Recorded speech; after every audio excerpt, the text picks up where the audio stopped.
Hello દોસ્તો, ગુડિયાસ કિચનમાં તમારું સ્વાગત છે। સોજીનો શીરો બનાવવા માટે સૌથી પહેલાં સોજી, ઇલાયચી, કાજુ, દ્રાક્ષ, બદામ, ઘી અને ખાંડની જરૂર પડે છે। જો તમે શીરો ખાવાના શોખીન હોય તો મારો આ વિડીયો જરૂરથી જોજો।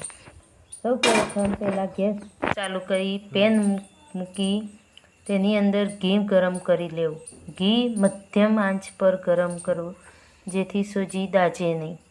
સોજીનો કલર સહેજ લાલાશ પડતો બ્રાઉન થાય ત્યાં સુધી સોજીને શેકાવા દેવી।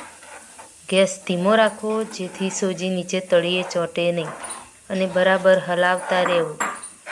સોજીને બંને બાજુ ઘી અને સોજી સરસ રીતે મિક્સ થઈ જાય ત્યાં સુધી સરસ રીતે સોજી ફૂલે ત્યાં સુધી હલાવતા રહેવું। જુઓ દોસ્તો, સોજી એકદમ સરસ ફૂલી ગઈ છે। હવે તેમાં 2 ગ્લાસ પાણી એડ કરીશું જેથી સોજી સરસ રીતે ફૂલીને તૈયાર થઈ જાય। હવે તેમાં બરાબર હલાવતા રહેવું જેથી ગઠ્ઠા પડે નહીં। સોજીને બરાબર મિક્સ કરતા રહેવું, વારે વારે હલાવતા રહેવું જેથી તળિયે ચોંટે નહીં।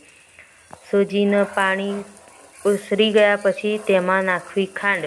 ખાંડને છેલ્લેથી જ નાખવી જેથી ખાંડનું પાણી વધારાનું જો છૂટું પડે તેનાથી સોજીને ચીકાશ મળી રહે અને સોજીનો શીરો સરસ એવો બની જાય।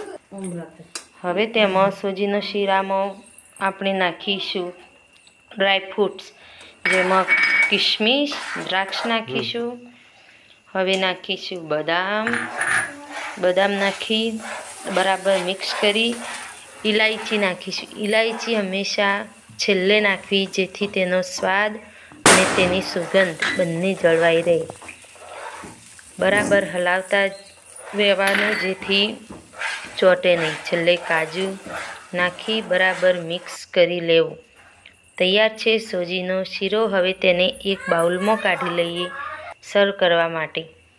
તૈયાર છે ગરમા ગરમ સોજીનો શીરો ફક્ત 10 જ મિનિટમાં। જો મારી ચેનલ